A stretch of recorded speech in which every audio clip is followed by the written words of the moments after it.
Profesora, muy buenas tardes, compañeros todos. Yo les voy a hablar en esta exposición sobre la excepción de cumplimiento de contrato versus la resolución de un contrato. Para poder exponerlo mejor, les voy a dar los subtemas de cada tema de las que les voy a hablar sobre los remedios contractuales, sobre la excepción de cumplimiento de contrato, la resolución de contrato, los supuestos y diferencias entre excepción de incumplimiento y la resolución del contrato y el análisis de la resolución en un caso específico que es sobre un expediente y la conclusión de todo el tema. En primer lugar, vamos a hablar sobre los remedios contractuales. Los remedios contractuales son aquellos contratos donde crean obligaciones entre las partes y en caso de que éstas se incumplan, se aplican los remedios contractuales que pueden ser negociados, que pueden ser sin la intervención judicial o judiciales que requieren una decisión del juez o automáticamente por la ley. Para entenderlo mejor, estas se dividen en 4 aspectos, como por el modo de su activación, por la naturaleza del defecto contractual, por el momento en el que surge el defecto y por su incidencia en el contrato. En primer lugar, por el modo de activación, que son estos remedios que se activa por voluntad de las partes, por intervención del juez o por la ley. En segundo lugar, por la naturaleza del defecto contractual, que ésta puede afectar al interés particular, el interés general o busca corregir el contrato. En tercer lugar, por el momento en el que surge el defecto, donde puede ser originados desde la creación del contrato o defectos posteriores que aparecen después de haber creado el contrato. Y por último, por su incidencia en el contrato, que pueden extinguir el vínculo o corregir el contrato. Después tenemos la excepción de incumplimiento de contrato, que permite a una de las partes suspender la obligación si la otra parte no cumple. Se basa en 2 situaciones, incumplimiento o peligro de incumplimiento. Tiene una naturaleza jurídica debatida, pero generalmente se considera una excepción sustancial o una contrademanda. Para entenderlo mejor, también se subdivide en 4 aspectos, que es la naturaleza jurídica, los requisitos de procedencia, los efectos de excepción y el campo de acción. En primer lugar, la naturaleza jurídica, que, como dije, puede verse como una excepción sustancial o una contrademanda.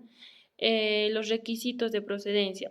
Existen 5 requisitos, incluyendo la reciprocidad del contrato, simultaneidad en las obligaciones y el cumplimiento previo del excepcionante. En tercer lugar, los efectos de la excepción, que suspenden la ejecución de las obligaciones del demandado. Y por último, en el campo de acción, que se aplica tanto judicial como extrajudicialmente.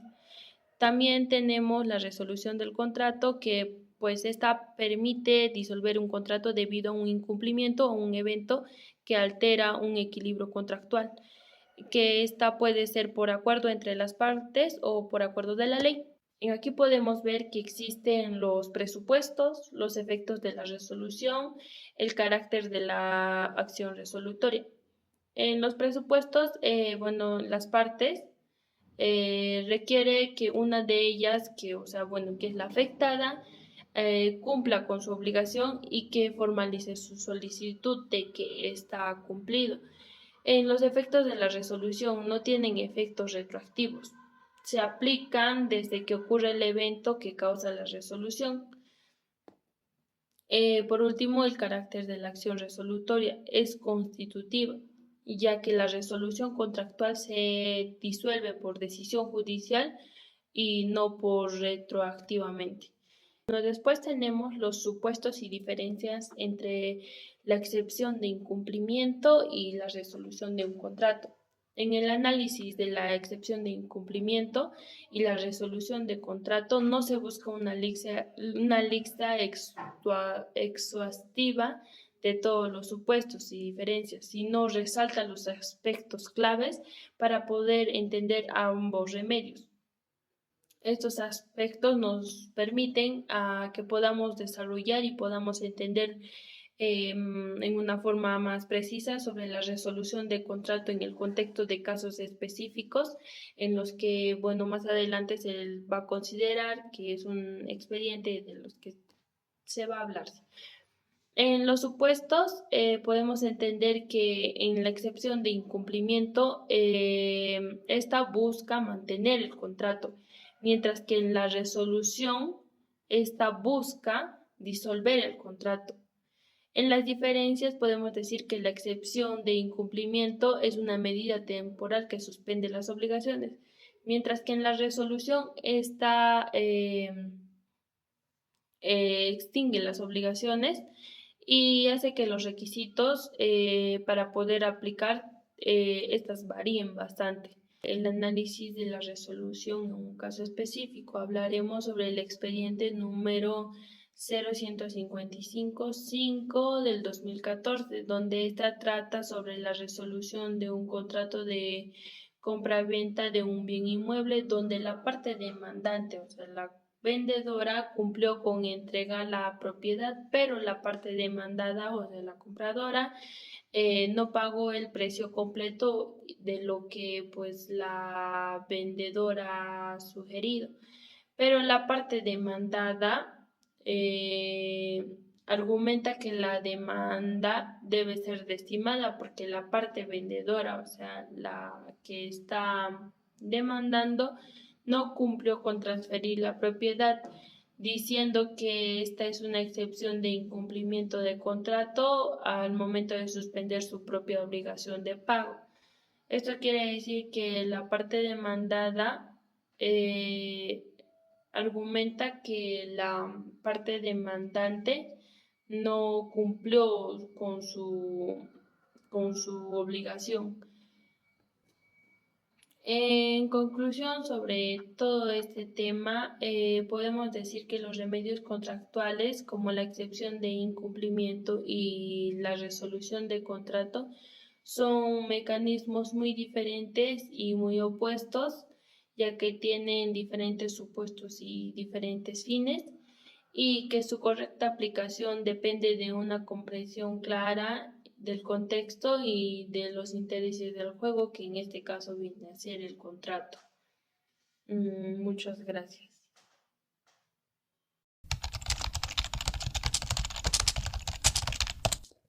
Este libro, escrito por Felipe Osterlin Parodi, pues explora acerca de las obligaciones divisibles e indivisibles, así como las obligaciones mancomunadas y solidarias.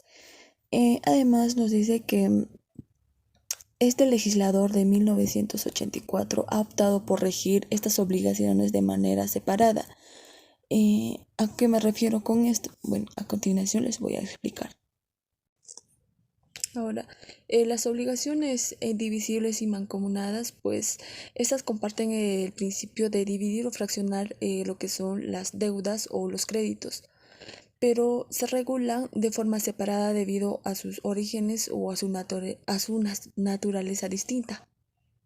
Ahora, para entenderlo, las obligaciones divisibles, pues son aquellas que pueden dividirse en partes, es decir, que cada parte de la obligación puede cumplirse de manera independiente y cada deudor es responsable de su parte de la deuda.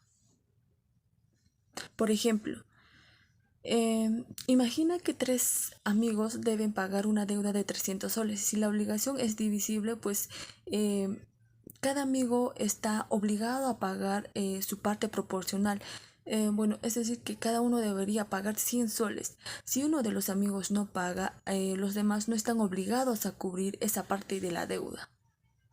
Ahora, en lo que es las obligaciones mancomunadas, pues las obligaciones mancomunadas se dividen entre dos deudores, pero solo porque si lo pactaron, o sea, no por la naturaleza de la obligación, en otras palabras, sino por que cada deudor pues, tiene su parte asignada por el acuerdo entre ellos. Por ejemplo, supongamos que Supongamos que dos personas toman un préstamo de 1,000 soles y pactan de que cada una pagará 500 soles. Si una de ellas no cumple, la otra no tiene la obligación de pagar la parte que le corresponde a ella. mientras que la obligación, indivisibilidad y la solidaridad pues están relacionadas pero no tienen lo que es la consecuencia jurídica. En las obligaciones indivisibles pues hay una prestación única que debe cumplirse de manera única, mientras que en la obligación de mientras que en las solidarias, pues hay una unidad de prestación de pluralidad de las deudas o de los créditos. Ahora, las obligaciones indivisibles, pues estas no pueden dividirse en partes. La obligación, pues, tiene que cumplirse en su totalidad y no puede ser fraccionado porque la naturaleza o bueno, la naturaleza de la prestación, pues esto lo impide. Por ejemplo, si tres personas se comprometen a entregar un cuadro de arte. Este cuadro es único y no puede dividirse en partes. Si uno de los obligados no puede cumplir, bueno, los otros deben cumplir con la obligación de entregar este cuadro de forma completa. Las obligaciones solidarias. Bueno, aquí todos los deudores son responsables por el total de la deuda. Esto significa que cualquier acreedor puede exigir el pago total a cualquiera de los deudores. A diferencia de la indivisibilidad, pues la solidaridad pues no está ligada a la naturaleza de la prestación, sino está más al acuerdo de las partes. Por ejemplo, si tres personas deben 300 soles y la obligación es solidaria, pues el acreedor puede exigirle a cualquiera de ellos para que le pague su totalidad de la deuda. Es decir, si uno de ellos paga 300 soles, tiene el derecho de reclamar a los otros dos el reembolso de las partes que le corresponde pagar, ¿no? El código se ocupa de las obligaciones divisibles e indivisibles en los artículos 1172 al 1181. Los voy a mencionar algunos, los que me parecieron relevantes, porque mencionarlas todas me costaría mucho tiempo. Bueno, ahora comenzando por el artículo 1172. Bueno, señala el principio de la división de las deudas y de los créditos cuando la prestación es divisible y la obligación no se ha pactado solidariamente. Vale decir cuando es mancomunada. Ahora, el artículo 1173.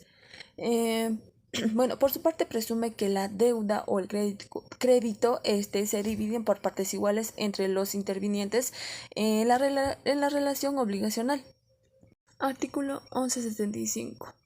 La obligación es indivisible cuando no resulte susceptible de división o de cumplimiento parcial por el mandato de la ley, por la naturaleza o la prestación o por el modo en que fue considerado al constituirse.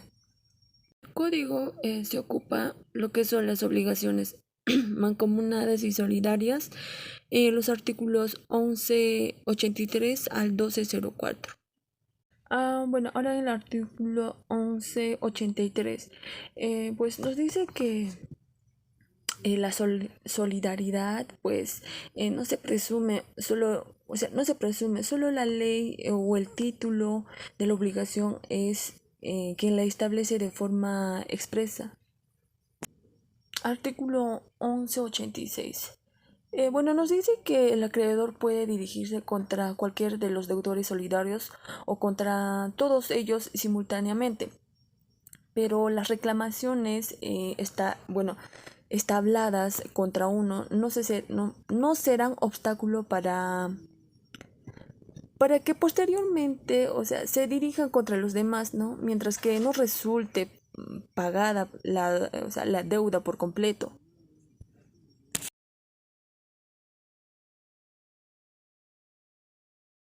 Ahora les vamos a presentar la casación 3405-2015, el caso de Juní, resolución de contrato. Para esto vamos a presentar la materia del recurso de casación, los fundamentos del recurso de casación y los antecedentes. En la materia de recurso de casación presentamos a la parte recurrente, la sentencia impugnada y la demanda original. La parte recurrente es Juana Luisa Conseguir. La sentencia impugnada es donde se interpone una sentencia de vista a la primera sala mixta de Huancayo que confirma la sentencia en primera instancia que declaró infundada la demanda de resolución del contrato. En la demanda original, Juana Luisa Coseguil solicitaba la resolución de contrato de compraventa de acciones inmobiliarias. En los fundamentos de recurso se presentan dos tipos de infracción: la infracción normativa procesal y la infracción normativa material. En la infracción normativa procesal se alega la afectación del debido proceso, ya que se enviaron cartas notariales a la demandada para que ésta cumpla la obligación contractual, las cuales la demandada cumplió tardíamente. También se denunció que la sentencia no estaba debidamente motivada. En la infracción normativa material se argumenta que la interpretación y la aplicación de los artículos 1428 y 1429 del Código Civil fueron interpretadas incorrectamente, ya que se enviaron cartas notariales a la demandada requiriendo el pago bajo apercibimiento del resolver el contrato. En los antecedentes tenemos diferentes 4 puntos de vista, que son el contrato, el incumplimiento, la reacción del demandante y el cumplimiento tardío. En el contrato vemos que el contrato se celebra el 23 de septiembre del 2011, donde Juana Luisa Coseguil, que es la vendedora, y Alionushka Coseguil, que es la compradora, hacen un contrato de compra y venta sobre un bien inmueble. En el incumplimiento, la demandada debía pagar $30,000 el 23 de diciembre del 2011, pero no lo hizo. En lugar de ello, solicitó que se desistiera de la compra-venta y la demandante devolvió $20,000. La reacción de la demandante. La demandante envió una carta notarial declarando que el contrato estaba resuelto por incumplimiento. Sin embargo, el Tribunal Constitucional consideró que el contrato no estaba resuelto de pleno derecho debido a la falta de una cláusula expresa en el contrato. Después está el cumplimiento tardío, donde la demandada pagó el saldo de la deuda mediante consignación judicial antes de la interposición de la demanda. Soy Adriana Arunima y en este video haremos que tu Bitmoji o tu avatar cobre vida y hable por ti. Así que comenzamos. Soy Adriana Arunima y en este video haremos que tu Bitmoji o tu avatar cobre vida y hable. Soy Adriana Arunima y en este video haremos que tu Bitmoji o tu avatar cobre vida y hable por ti.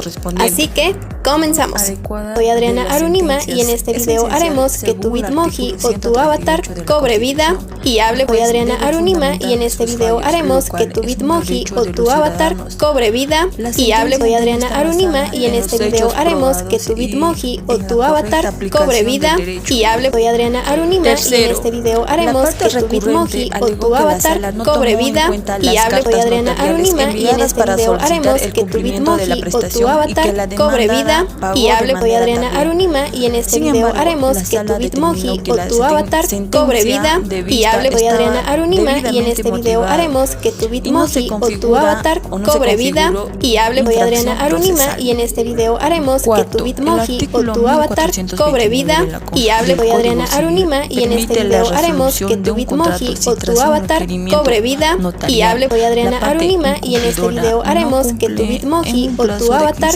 cobre vida y hable. Soy Adriana Arunima y en este video haremos que tu Bitmoji o tu avatar cobre vida y hable. Soy Adriana Arunima y en este video haremos que tu Bitmoji o tu avatar cobre vida y hable. Soy Adriana Arunima y en este video haremos que tu Bitmoji o tu avatar cobre vida y hable. Soy Adriana Arunima y en este video haremos que tu Bitmoji o tu avatar cobre vida y hable. Soy Adriana Arunima y en este video haremos que tu Bitmoji o tu avatar cobre vida y y hable. Soy Adriana Arunima y en este video haremos que tu Bitmoji o tu avatar cobre vida y hable. Soy Adriana Arunima y en este video haremos que tu Bitmoji o tu avatar cobre vida y hable. Soy Adriana Arunima y en este video haremos que tu Bitmoji o tu avatar cobre vida y hable. Soy Adriana Arunima y en este video haremos que tu Bitmoji o tu avatar cobre vida y hable. Soy Adriana Arunima y en este video haremos que tu Bitmoji o tu avatar cobre vida